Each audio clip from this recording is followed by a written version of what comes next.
I'm Kait, And I'm Jamie, and this is Creeps and Coffee. a show where we talk about the creepiest crime cases around the world So, let's grab some coffee. and have a chat.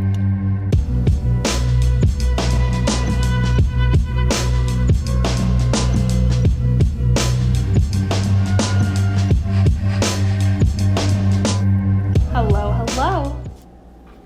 Top of the morning to you. Oh, Or well, whatever. apparently we're in Ireland now. Well, not even, apparently we're in Yeah. a Lucky Charms commercial now. Oh, Oh. thanks. I'm assuming that wasn't a good accent then, if that's what you're saying. It was not. We have, I think, one Irish listener. So God, I'm so Yeah, sorry. there you I don't know. I do accents when I get... That sounded Canadian. I do accents when I get nervous or uncomfortable. Not I make you well, uncomfortable? but not you. That was just- an awkward silence. Bum, bum, bum. All right, how are you, Kait? I'm good. I've had a couple days off work, which has been very To do weird. more work? Yeah, to do my other work. No, it's been good. How about you? And it's only been like a week since you guys last heard from us. Yeah. I hope Because you we had a Christmas. I hope you special. enjoyed our Christmas special. I hope you all had a wonderful holiday season. It's like that weird in-between week between Christmas and Yeah. New Year's where you're like not sure what you're supposed to be doing. Mhm. And I'm really in the same boat. Yeah. I feel that. I'm in that state of kind of shock because I had the realization 2022 is in a few days. Nope. No. Don't like that. 2022. Sounds like a fake year. I'm ancient. That seems sketchy. The world is going to end. I don't know. I told one of my students that I was born in 1999, and he did not believe me. He was like, "You're not that old." I was like, Oh, "Wow." God. Oh my god, okay. So, Like, I didn't think we were old, but... the amount of roasting that I've gotten from my kids about being old is like not good. It's not funny. Oh, It's not funny. not funny. See, maybe I do the accents because I get it from you. That's The accents. 100% what it is. God. Anyway, we hope you've all had a wonderful holiday season. The new year is coming. Hopefully, you know what? I'm not even going to say hopefully it's better because the last 2 times I've done that, It's been worse. It's been so much worse. But, you know, it is what it is. Let's just hope we Yeah. get through 2022. Well, we're finishing off the year with this final 2021 episode that Kaylin has been so eager to share with us. This is If you guys remember from a couple episodes ago. This is my best way to end off the year. End it off on a strong note. So, if you guys listen to our episode on the Smiley Face Killers, stupid. I'm so mad about it still. I basically did a couple days worth of in-depth research on the wrong thing. Because we were supposed to be talking about the Smiley Face murder theory. And I did a bunch of research on the happy face killer. Fuck me. That's not different. Like, So, Kate's gonna give us this debriefing now. so I... Because yes. it was well researched and she deserves this. Thank you. So this is all a Kate episode. I'm kind of just here for reactions.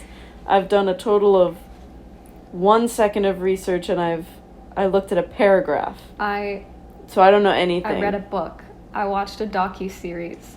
I did additional research. She's ready. His daughter wrote a very fascinating piece on what it's like to grow up as like the child of a serial killer.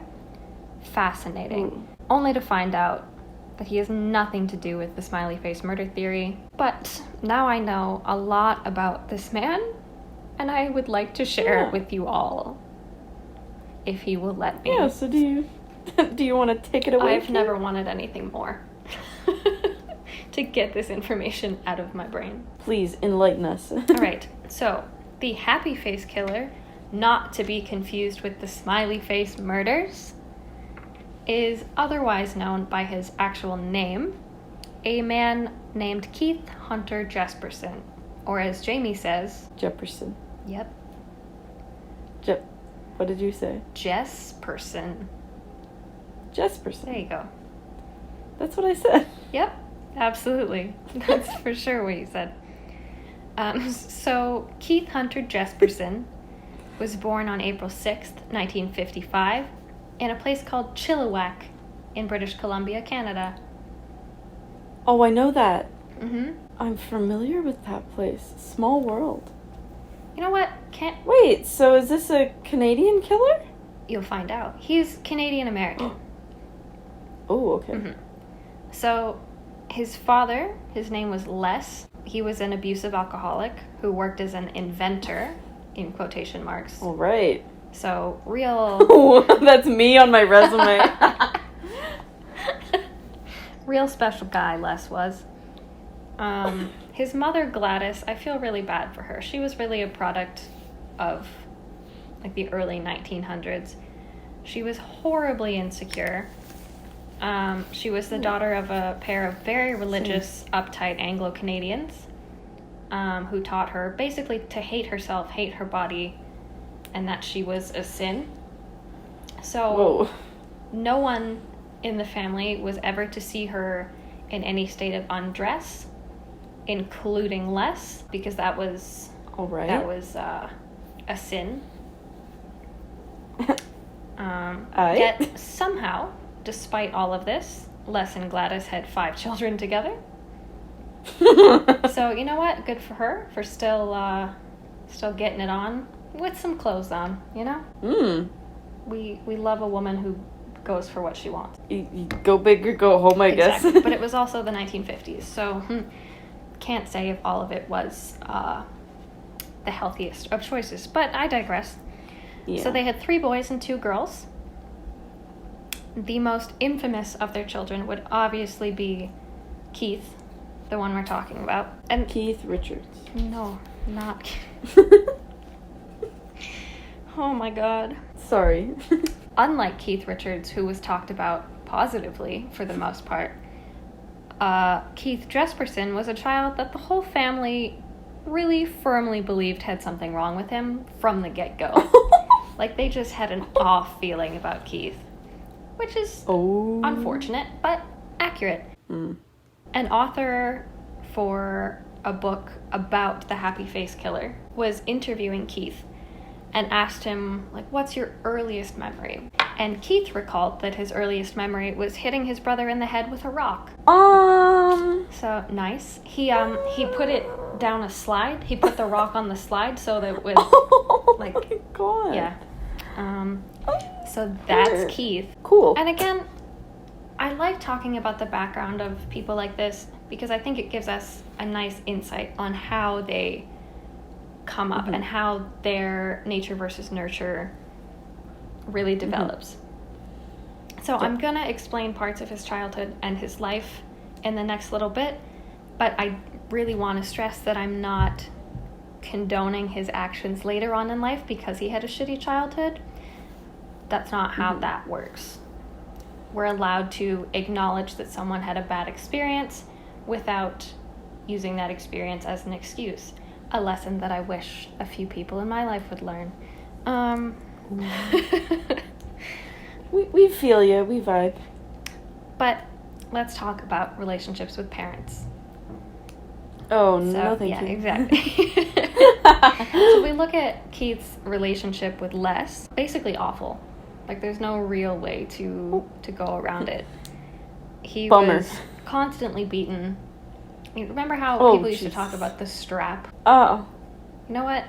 I have never experienced it, but I know what we're talking about. This is a slight tangent, but still related. My grandparents owned a dairy farm. So they had a bunch of cows all the time. So they had dairy. They would slaughter some for beef.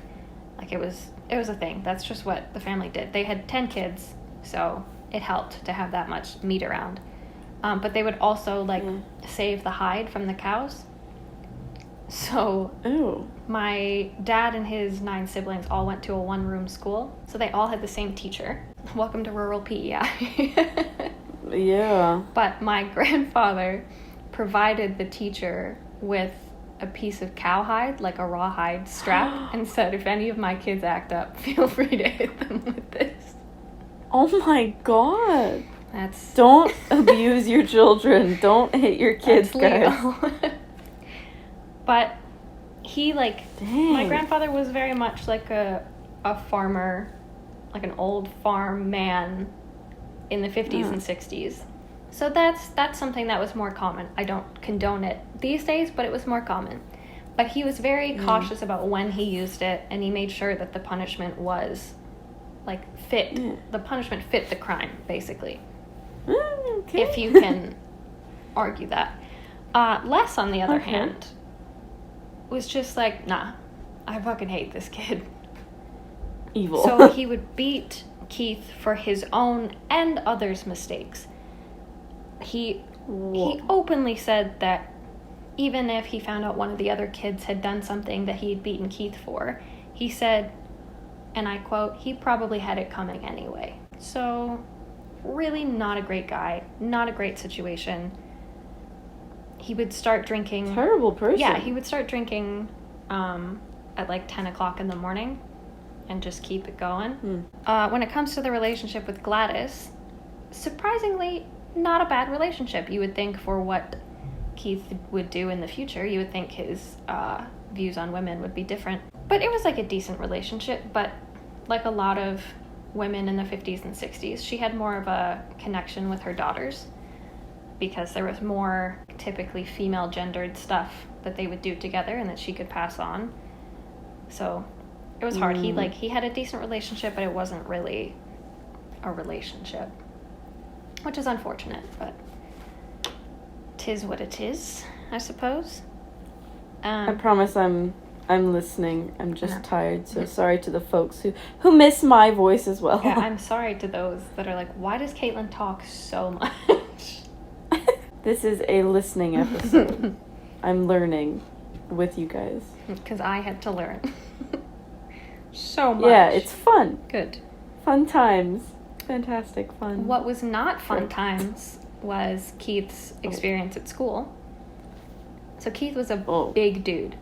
Like, huge. His nickname, he had 2, like, really common nicknames at school. One was Hulk, and the other was Igor. Oh, see that? Yeah. Oh. So not great. But that was because he was huge, and the kids made fun of him, which I thought was very bold for these children, to be picking on someone quite literally double their size. Who could literally, like, step on Yeah. you. But they still made his Like, life... You sure you want to bully the Hulk? Go ahead and try. Exactly. But, I don't know, they still managed to make his life miserable. And that led to, like, a lot of internalized rage.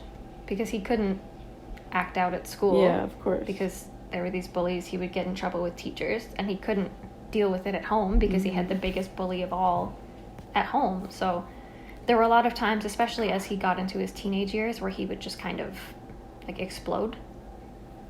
And then hold it all in until he exploded again. So not a healthy environment, which is unfortunate. But again, does not condone his later actions.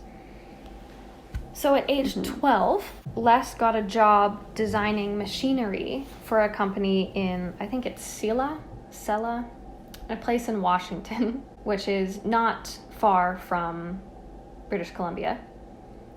So they moved down there. Whole family packed up and moved. So when they got to Washington, Keith had access to his dad's machine tools, which is not great for a 12-year-old. That's a little dangerous.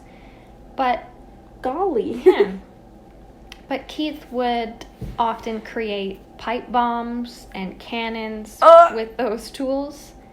And because Washington has a lot of, like, country and, like, fields and stuff, he would test them out in these fields. Oh, good, because that makes it better. Right? Of course it does. Still screams red flag to me, but alright. Well, if you want to talk red flags, we can talk about... Give it to me. Yeah, so a relative of Keith's it was never specified who. We don't know if it was an uncle, a cousin, whoever. A male relative had served in the Vietnam War and came back a very different person. Obviously, there was a lot of... Yes.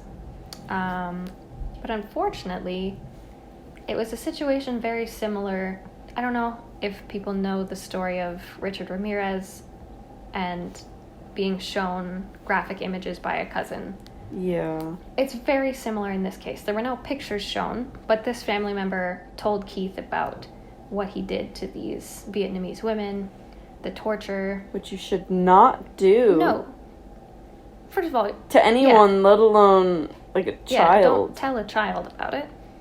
But hormones were rife at this point.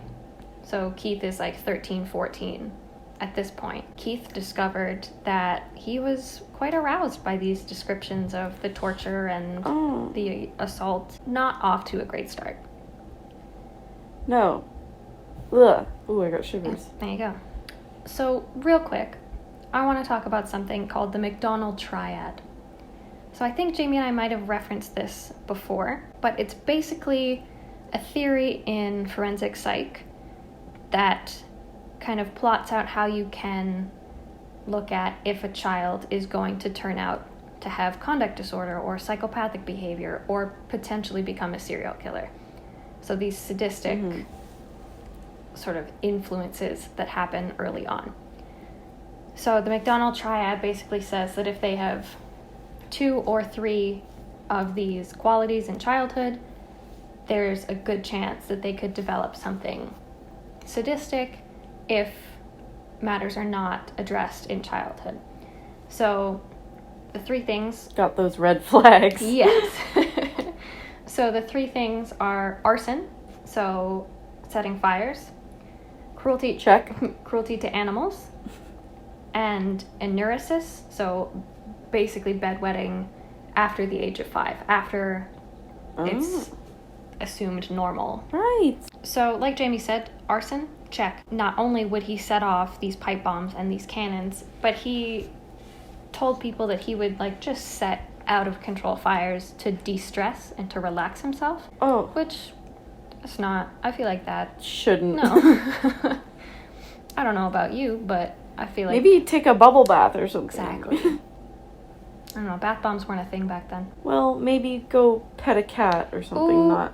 Maybe we don't want to direct him towards animals. I don't know then. I'm going to give a slight... Punch a hay bale. I'm going to give a slight trigger warning as I go into this. I'm not going to give any details because it's disgusting. Please don't. But we can also check off the cruelty to animals on that triad. Because he bragged about going into the, like, outskirts and killing animals with his .22 rifle. And in this situation, I was like, okay, but he's going into the outskirts and hunting. Like, I don't enjoy the thought of hunting and that stuff, but, like, maybe it's not abuse. But he didn't do it to, like, eat the animal, to, like, it wasn't hunting. He specifically said that he went out there with the purpose to inflict pain. So he would aim for the eyes, he would aim for the legs. He was really into aiming for anuses. What? Which I feel would take a lot of skill. Like that's... Ew, though. Oh, no, I know. I'm not saying it's good. But I'm just saying, like, to get it. Unless you were right up to... Never mind. Don't point at sorry. me like... Sorry. Gross. Anyway, so... He did not nice things to animals that did not deserve it. No animal deserves it. Yeah. R.I.P. to those little animals. So, as Keith gets older, he gets into high school. He had a singular girlfriend in high school, which is more people than I dated in high school, so it's fine. But she, and I don't mean to laugh at this, but I do a little bit. She dumped him after he developed a limp from a wrestling injury, and I love that she was just like, all your... That's the final straw. Yeah, I can put up with the killing She's animals. She's like, ooh, the fire jinkies, starting. I'm out of here. But a limp? No way. Anyway, high school, he was a standard D student. like, didn't do great, but he cheated his way to graduating. Didn't plan on going to college, so he started working for Les's business as an equipment operator. And it would be this experience that would lead to him really realizing that he liked trucks, and he liked, like, fixing long-haul trucks and, like, that sort of thing. At age 19, so in 1974, he met a 17-year-old named Rose Pernick, and they married a year later. So in 1975, they got married. They moved into a mobile home, like a mobile home park that Les and Keith built together with the company. So there was 150 lots. I think they moved into, like, lot 76, which comes in handy. Like, they could live pretty cheaply because they had built the land, right? Oh, I don't like where this is going, though, because now all the pieces are starting to fit together. As they clear the land, obviously there's things that have to be done. You have to clear the stray animals, you have to clear the debris, and get the land prepped for building. Keith would say that his favorite part was clearing the stray animals. Yeah. There it is. Yeah, there was some fire involved. There was a scythe involved. A what? A scythe? Like, no. Yeah, like the Grim Reaper. Oh, what? Why the fuck do people... I don't get it. Like, they're these fluffy little innocent creatures. Why the... Like, people who can actually torture animals, like, oh, you nut job. I can't imagine. Like, you are fucked in the head. You get very passionate about animals. Yes. And their safety. But very abusive. Very... just gross. Like, just a shithead. So but anyway, 2 years later, they ran into some financial issues. They had to sell the mobile home. Good. Sorry. So they needed more money. So he left his dad's business, and Keith became a semi-truck driver. Around this time, Keith and Rose would start their own family. So they had 3 children altogether. They had 2 daughters and a son. But unfortunately, their marriage was not super happy. Wow. Shocker, yeah. Keith blamed this on the fact that Rose apparently had a low libido, and he needed to have sex every day. At the minimum. Which I think is an addiction. Sit down, Keith. Relax. Exactly. But because of this, Keith said he wasn't getting what he needed out of his marriage. So he sought sexual satisfaction elsewhere, as is a common trope of long-haul truck drivers. And here we go. Strap in, folks. That would lead us to Portland, Oregon in January 1990. Hi, friends. We're just popping in to tell you about a fabulous new podcast that we've been listening to. If you're like us, you love hearing about cases that have a unique flair to them. Maybe they're unsolved or crimes committed by children. For husband and wife duo Teresa and Alan Clark, their interest is rooted in true crime couples. Their new podcast, Clark After Dark, is a true crime show focused on telling the true stories behind some of the most murderous couples around. What I love about Clark After Dark is that they are really able to offer a lighthearted approach to cases that can be really intense. If you like hearing the facts behind true crime cases, along with a healthy dose of sarcastic humor, which, if you're listening to us, you probably do, Clark After Dark is the show for you. Check out Clark After Dark on Anchor, Spotify, or Apple Podcasts. A big thank you to Clark After Dark for sponsoring today's episode, and thank you to you guys for checking them out. Now, let's get back to the show. Arms and feet in the vehicle, folks. Here we go. So this is where we see a lovely lady by the name of Tanya Bennett. So in January of 1990... Sorry. Tanya was 23 years old. People described her as pleasant and charming. She always put a smile on people's faces, which is a very ironic thing to say. Oh, right. Yeah. But Tanya was also developmentally disabled. So it wasn't a visible disability. There were no physical characteristics to it, but she was a little bit slower, I would say. Okay. But it didn't stop her from leading a full life. She just had that little bit of like a lack of mental development. Okay. So on January 21st of 1990, Tanya went to a bar called the B&I Tavern. People there said she was there between 1 and 8 p.m. So, like, hell yeah, good for her. She's living it up. Yeah. They said she was very happy. Not samosas, some mimosas. I would love a samosa right now. Me too. Sorry, not the point. It was said that Tanya was very happy that day. She was having a lot of fun.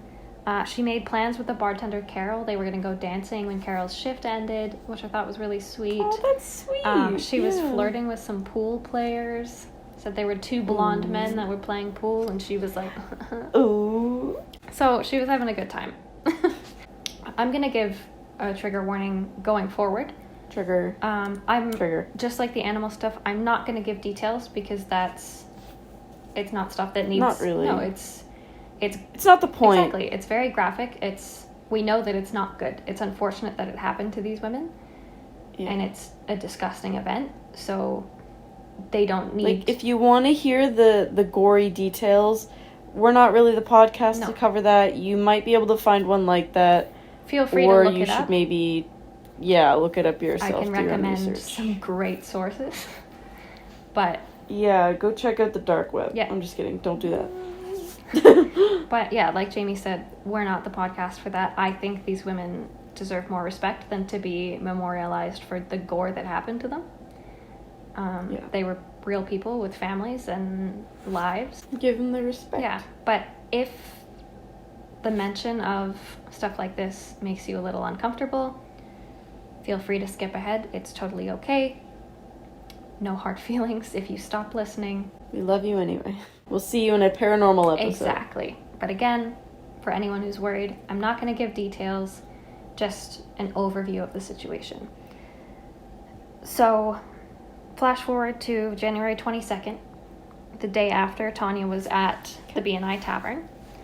A college student was biking along a trail near the Columbia Gorge, which is like a hiking spot, I guess. I don't know. Never been. I don't know either. I've never been. But he found the body of a young woman who had been severely beaten and brutally assaulted.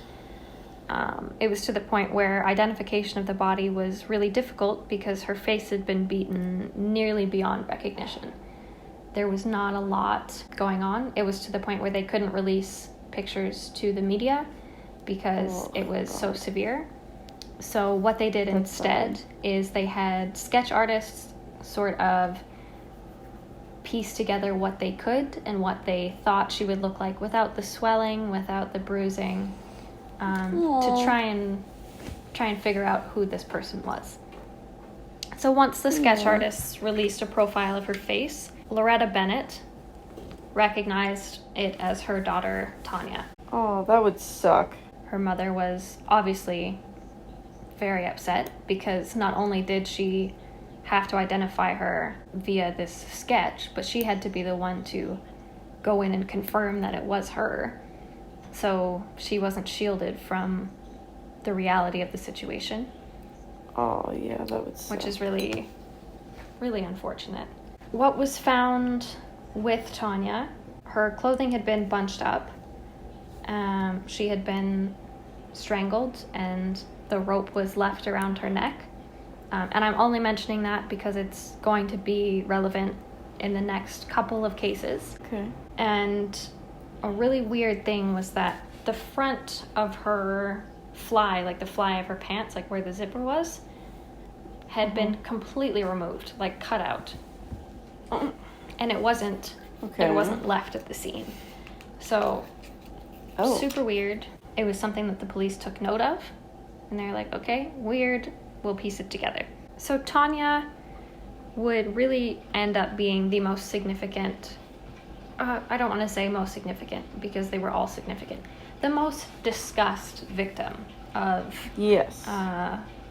what we now know was Jesperson. But not because it was like a breakthrough in the case or anything, but because of a woman named Laverne Pavlinac and her partner, John Sosnovsky. Basically, there's a lot of extra details that go into this, but I've condensed it for time's sake and for the listener's sake so they don't have to hear me Right. drone on. Thank you. But basically, Laverne was a 57-year-old grandmother.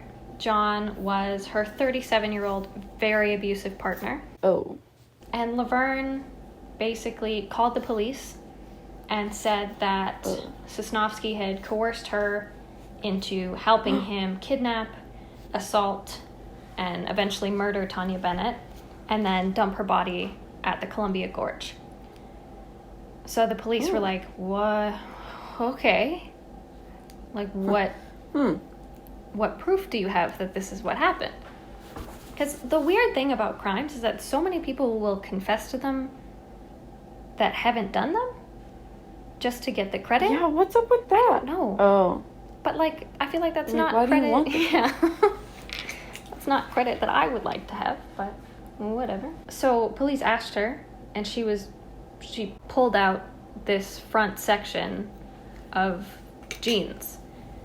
So she pulled out this cutout fly from a pair of jeans, and she said, we took this from Tanya's pants. We know that the fly is missing.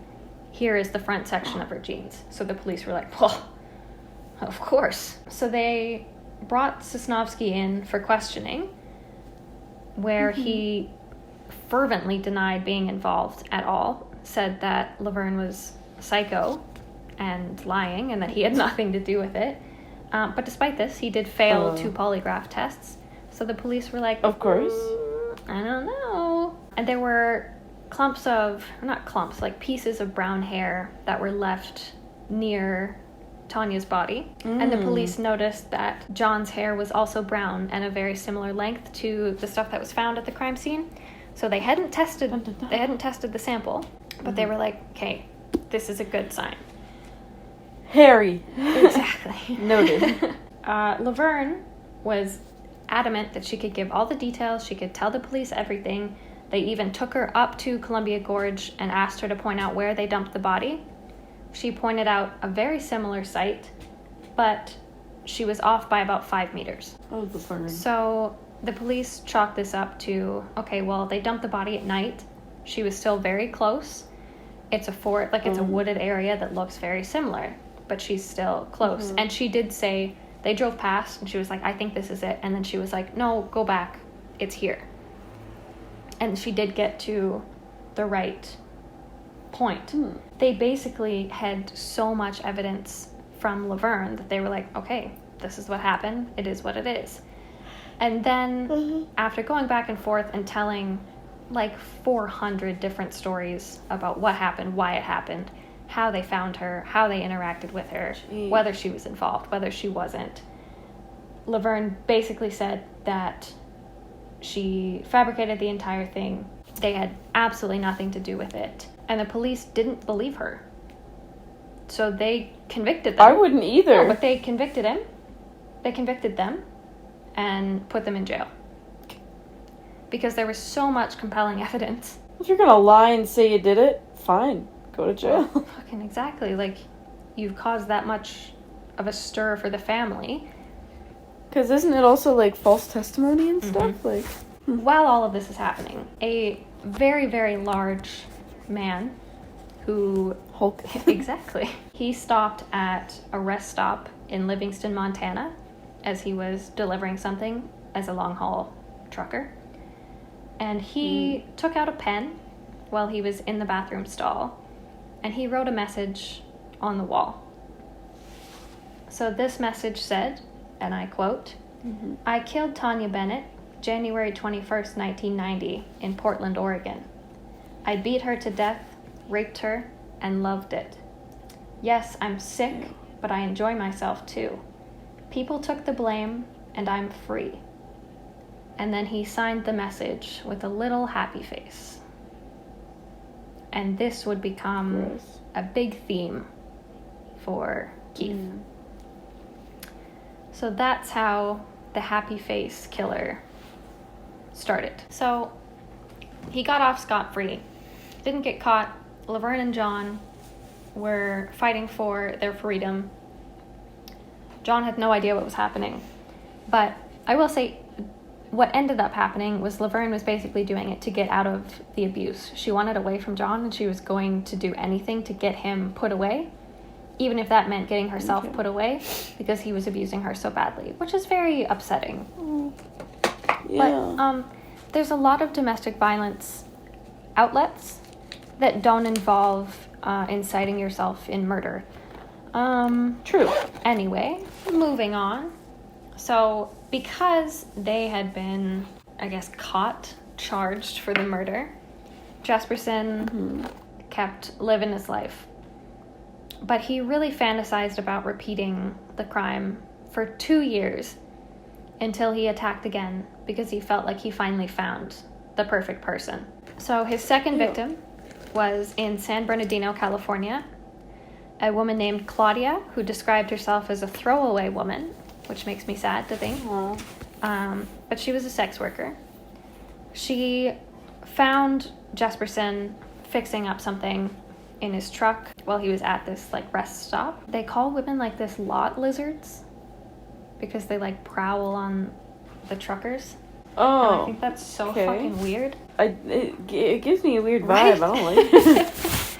She basically walked up to him and asked for a ride to Phoenix, Arizona. He obliged. He said he would give her a ride. And then he basically tried to kiss her in the truck. She kind of put up a paywall. She didn't say no, but she said that she wouldn't do anything without pay. Fair enough. Right? She's a woman who knows what she's after. Claudia was really adamant that she would do nothing sexual without being paid for it. And Keith was not happy that his sexual advances were met with this pay requirement. So he forced himself on her, assaulted her, and then threw her a $20 bill for the sex, which was rape. And she was what a scumbag. She was very offended by this. As she should exactly. be. So she threatened to call the police if he didn't give her a lot more money for what she had just endured. Yeah. And he didn't like the police being brought into the situation. So he bound her in the bed of his truck, assaulted her multiple times, and then he started playing something called the death game, which is basically when you choke someone out to the point where they almost die, and then you resuscitate them. Oh my god. So he did that to her 3 times, basically blacked out and then brought her back, blacked her out, then brought her back. And then he did end up strangling her in the same way he did with Tanya, so with the rope around her neck. Gross. And then he dumped her body near Blythe, California. He's so gross. So a month after Claudia was found, a woman named Cynthia in Turlock, California, her corpse was found located off of Highway 99 in Turlock. Same thing, assaulted, pretty beat up. And here's where I have a bone to pick with the police. So it doesn't say, but it can be assumed that Cynthia was a sex worker or something of the sort. So the cops didn't link this with the other cases. They dismissed it as a case of an overdose. They thought, oh, accidental overdose, case closed. It is what it is. No. And I feel, obviously I'm not a cop, but I feel like it's pretty obvious when there's an overdose and when there's an assault and a homicide. Yeah. I don't know. I think so. I think. But whatever. So about a year later, in Salem, Oregon, a 26-year-old sex worker named Lori was discovered behind a store in Salem. Same thing, strangled, rope around her neck, assaulted. And what's really, it's pretty fucked up, but what's really fucked up about this is that Salem is where Rose and his kids were living. So he went home to visit his kids, made a pit stop to say hi to his family. God. And then murdered this woman. Not long after, a woman who's only known as the Santanella Jane Doe was found in Santanella, California. And in a very similar way to Cynthia, she was dismissed as an accidental overdose, and the police closed the case, didn't think anything of it, moved on. They've still not identified her body. There's been no closure. which infuriates me to no end. But it unfortunately also does not end there. So a little later on, at a truck stop in Tampa, Florida, a woman named Susanna asked Jesperson for a ride north. No. He, again, obliged because he's a piece of shit, so of course he's going to do that. So they stopped in Georgia. Like a little after midnight, they stopped in Georgia, and then after they left Georgia, they pulled off to a rest stop at around 3 a.m. because they were going to sleep. Obviously, long-haul truckers need rest. It's dangerous to drive a small car when you're tired, let alone a huge semi. So they agreed they were going to share the sleeper car because there was nowhere else to sleep. But Susanna adamantly said, no funny business, clothes stay on. And she woke up to Keith pressed up against her naked. He assaulted her. And then when she tried to go to sleep after the assault, he sort of had a second wind. He was turned on. Gross. He was turned on by what he had done to this woman. So he went in for a second assault, and she fought back. He did not like that she fought back, so he strangled her and dumped her body near Okaloosa County. So she became number 6. Not long after that, a woman named Angela was staying at a hotel. She was sitting in the lounge enjoying a drink by herself when Keith approached her, which is kind of a switch up in the MO. Yeah. Which is fucked up. But so Angela, he discovered, was sort of, I guess, a free spirit. She was on the road a lot. She kind of hitchhiked all over the place, did her own thing. So she was kind of used to dealing with truckers and, like, getting these rides. So when Keith approached her at the lounge, he kind of wooed her. He invited her back to his hotel room. She agreed. They had dinner together, and Keith said they had consensual sex that night. Actually, I have a bone to pick with that. I hate it when people say consensual sex. That's just sex. If it's not consensual, it's rape. it's assault. Rape. Yeah. Just saying. There's no such thing as like, non-consensual there's only one way. sex. Yeah. Anyway, Keith said they had consensual sex. Okay. And then, like the real gentleman he is, he left $30 and his contact information on the bedside table, and he left in the morning. This poor young woman did contact him not too long after. So she contacted Keith and asked him for a ride to Denver, Colorado, where she was going to go see her father. So he agreed, but after a couple stops, she called her dad to check if it was still okay, and there was a bit of a change of plans. He was busy, couldn't see her, whatever. So she asked instead if he could take her to Indiana, because she was going to go see an ex. So her plan was, she told Keith that she was pregnant, and her plan was to go and sleep with this estranged ex and tell him that the baby was his. The trauma? Yeah. So Keith was a little taken aback by that. Didn't like how comfortable Angela was with telling him this, like, scandalous stuff. And when it came to her, like, not wanting to have sex with him in the truck, Keith did not take to it well. So he ended up doing what he does best, being a big old piece of shit. But he realized at this point that it was going to be a different situation. He couldn't just dump her because she had spoken on the phone to her dad and her boyfriend and said that she was with this trucker. This is his name, this is his truck, this is the route we're going. Yes, sir. And because she was a bit of a free spirit and a little bit of a traveler, she had had a couple run-ins with police in general. So her fingerprints were in the system, so they would be able to identify her. She had also used his credit card to make purchases at stops and stuff, so he knew that he couldn't do what he normally did. So this is a little bit graphic. God. He basically waited till nighttime, tied her by the neck to the trailer, drove down the highway and dragged her body along the highway for 20 kilometers, which detached both of her arms, a shoulder and a thigh. It had shattered her chest, and there were basically pieces of her all over the highway.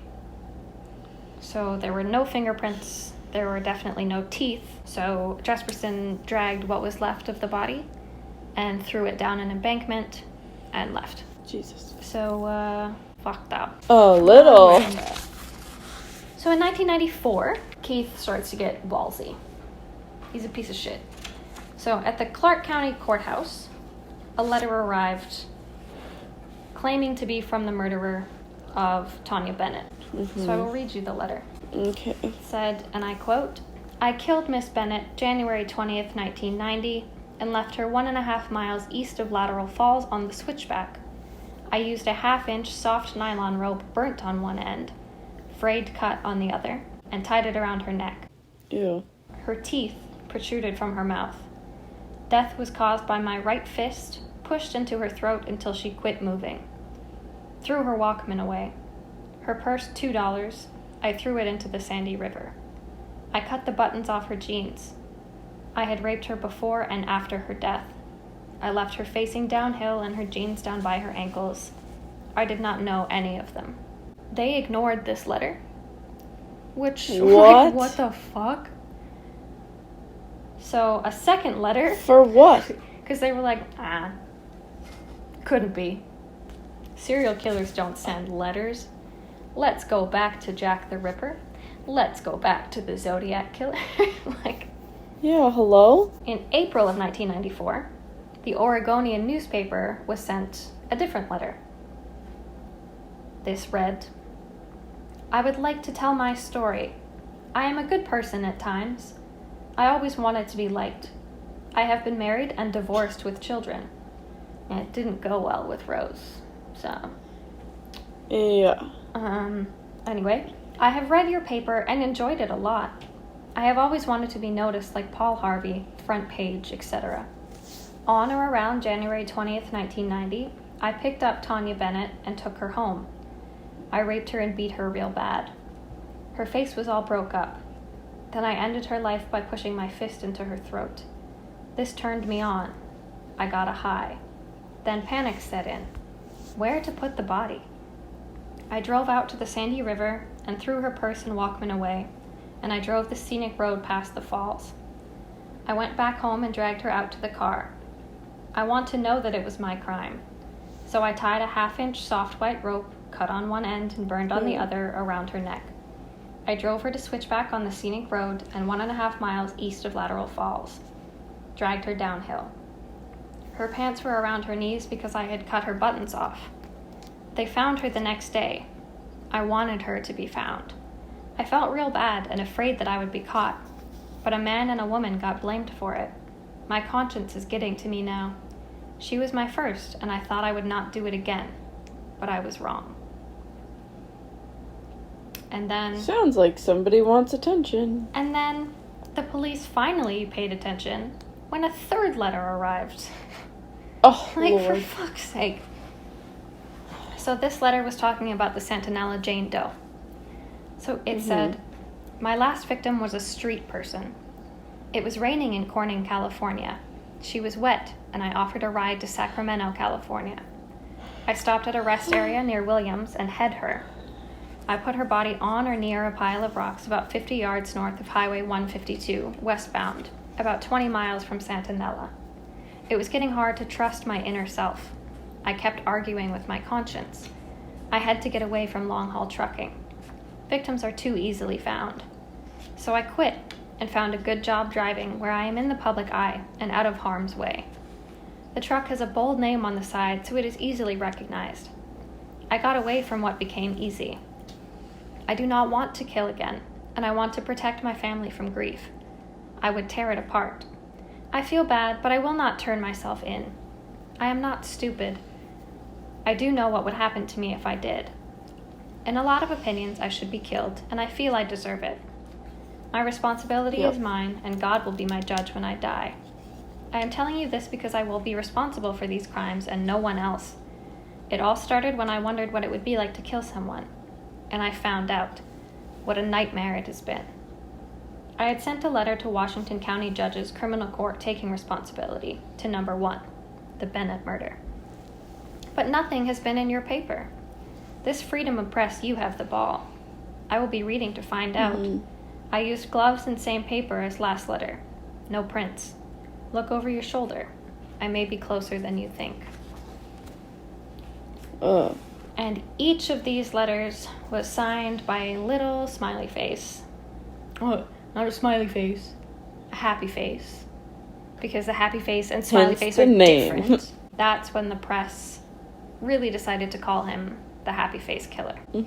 So there was one last murder. I'm almost done, I swear. Okay. So Keith met a woman named Julie Winningham at a truck stop in Troutdale, Oregon in 1994. So when he was sending these letters. Right. About a year later, 1995-ish, he ran into Julie again, and they started talking, just chatting. And she, I'm good for her. She started kind of working it to try and get some money. And he said he knew, but I doubt it, because he's a fucking idiot. Yeah. But he agreed to go along with it and go along with her plans so that he could get, as he put it, a few good nights of sex.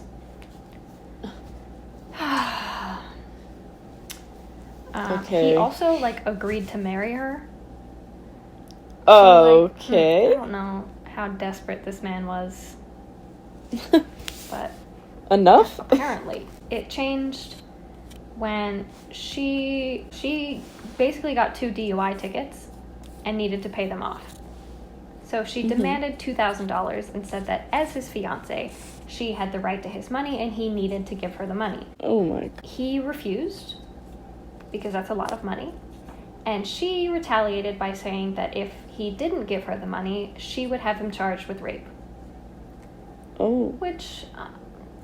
Lady, picked the wrong guy to say that to. Yeah, a little too on the nose there, Julie. Unfortunately. Yikes. He then assaulted her and really did do what she was accusing him of. And as he was doing that, he described his previous murders to her in graphic detail. Yuck. So basically telling her exactly who he was. He played the death game with her 3 to 4 times before he finally killed her. And then he tossed her body over a 15-foot embankment on Washington State side of the Columbia Gorge. So back to the same place where he left Tanya Bennett. Yeah. Her body was found on March 10th, 1995. So really not that long after reconnecting with him, which is so sad. The issue with this case is that she told her family that she was engaged to this person. So when the police questioned her family, they were like, yeah, well, she was spending a lot of time with her fucking fiancé. Nobody knows where he is. And they said, yeah, her fiancé's a dude named Keith Jesperson. Find him. They did a background check. No criminal background. The only thing they found was his divorce papers from Rose, which is smart on her part. Good thing she got out of there. Basically, long story short, they tracked him to New Mexico, and they arrested him at gunpoint on March 22nd, so 12 days after they found Julie's body. And he refused to answer any questions. Even after 6 hours straight of interrogation, he was refusing to say anything. So they took hair and blood samples, but they let him walk free. What? So because he knew that he was about to get charged, because he fucking did it, he drove to a local truck stop. He bought a package of Contac and 16 extra strength Tylenols. What? He also took Sudafed and Anacin that he already had in the truck, washed them all down with a bottle of mineral water, and waited to die. He was like, nah, I'm not going down for this. Not realizing that he was a 6'2", 240-pound man, it was not enough medication. It made him a little sick, but it wasn't about to kill him. So he tried to do this twice. And, oh my god. Not to make light of this, but this dude wasn't even smart enough to kill himself. So, I don't know. Bye, sir. So he said he was going to kill himself. He was going to find a different way to do it. So he wrote a letter to his brother, confessed to all 8 murders, dropped it in the mailbox, and left. Thinking clearly he did not go through with this. So a couple hours later, at a restaurant payphone, he called Clark County Detention Center and confessed to the murder. The detectives were like, okay, well, obviously, this is not the first time this man has done this. Let's see what else he's been up to. So, in jail, because he's a fucking idiot, he starts bragging about murdering Angela, and obviously the jailmates were like, hey, shut up. This guy just admitted to murder of another woman. And stupid'll be stupid. See, they say like snitches get stitches, but also snitches get time off their prison sentences. So oh. So people weren't hesitant to admit, like, hey, you see that guy? He also go for it. He also sent a letter to the Washington Post claiming responsibility for the murder of Tanya, signed with a stupid little happy face. And after 4 years behind bars, thanks to this letter and being able to actually connect Jesperson to it, Pavlinak and Sosnovsky were released from jail in 1995. So they spent 4 years behind... Oh, yeah, I forgot about that. Most people did. So they spent 4 years behind bars for falsely saying that they committed this crime. They discovered that Pavlinak had basically just cut out a random pair of jeans, like the fly from a random pair of jeans, and it didn't match up with the type of jeans that Tanya was wearing. Bruh. So, like, I don't know. Fucked up. So he eventually did confess to all 8 murders. But somehow did not get the death penalty. What the fuck is that? I'm sorry, what? I don't understand. He also just started talking shit. So and this happens a lot with, like, big serial killers, is they'll admit to a lot more. Like, we talked about this earlier. They'll admit to so many more. He claimed up to 166 victims. No way. But then he recanted it because he was like, nah. Yeah. Couldn't be me. Like, what is with these people? I don't get it. But well, good. I'm glad you don't. He also, this is the fucked up, well, it's all fucked up. He began a serial killer pen pal club. He and John Wayne Gacy, Richard Ramirez, Danny Rolling, and Angel Resendez were, like, sending each other letters and, like, sharing their stories, which is so fucking weird. Shut up. Unfortunately, he did not get the death sentence, but he is in the Oregon State Penitentiary, and his first parole hearing is scheduled for March 1st, 2063. So he can suck a dick. He'll be over 100 years old if that happens. He's not going to make it. Good riddance. I thought you were going to say 2022, and I was like, no. But you know what? I feel comfortable with that. And that, my friends, is the disgusting story of a piece of shit named Keith. I'm so sorry to all of the families that his lives affected. If you guys want more details, the docuseries that I watched is, it's on Netflix. It was the last 2 episodes of it. It's called Catching Killers. And it really focuses more on the Pavlinak and Sosnovsky side of things because it's from the detective's point of view. So they interviewed Detective Buckner, who was the lead detective on the case. So he was the one that really, like, heard Pavlinak's confession and did all of that stuff. So they interview him and hear what he has to say and how he sort of got swept up in Pavlinak and Sosnovsky's stories and all that sort of thing. So it's really, really fascinating to hear it directly from him. He's a pretty cool guy. Yeah, there's also an article that I mentioned earlier about Keith's daughter, Melissa. Mm-hmm. So I'll finish off with this. So if you want to read the full article, it's called My Dad Was a Serial Killer. Pretty to the point.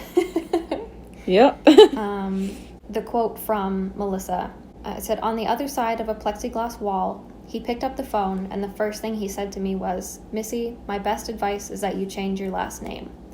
And that, to me, was his confession that it was all true. I burst into tears because I was hoping he would say it wasn't." Yeah. Oh. So the whole article is fantastic. It gives a really interesting perspective on what it's like not really growing up with your father around and then discovering the kind of monster he could really be. I would really love to hear more perspectives like that, but I don't know.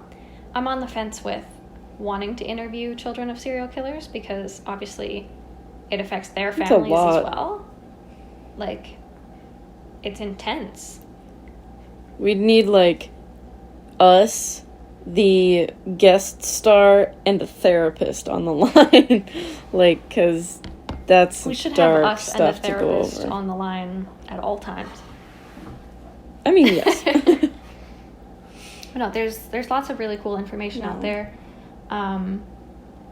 As you can tell from the hour of me talking, I did a lot of research before discovering that the happy face signature on his letters and his confessions are not smiley faces, apparently.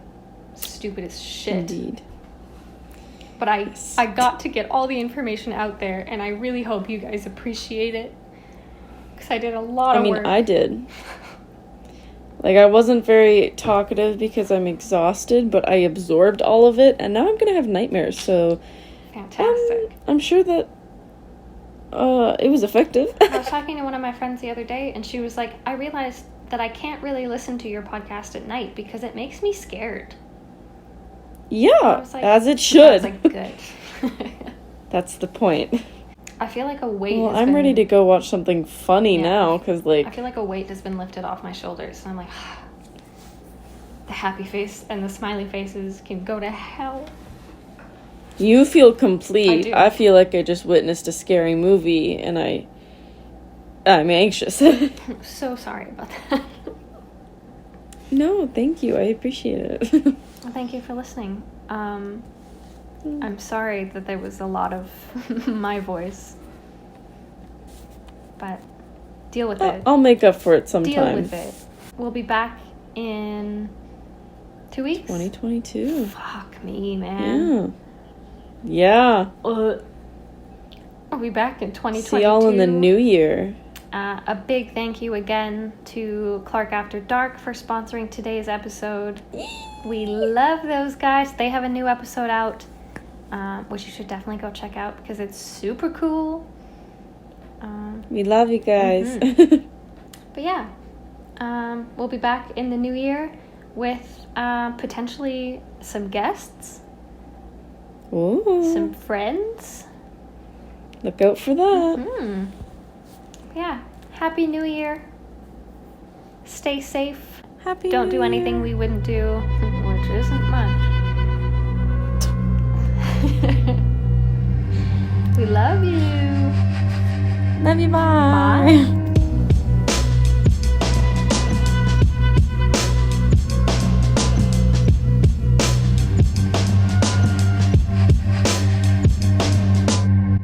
Coffee is produced and edited by us, Kait and James.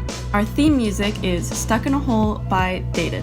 For more information on where to find them, check out the link in our show notes. And to connect with us, follow us on Instagram and Twitter @CreepsandCoffee. Side note, I'm going to cut this out too, but when I was writing pool... I can see where I scratched it out. When I was writing pool players, I was talking at the same time. So I combined the words and I just wrote flirting with some poop. That's how my note-taking was going.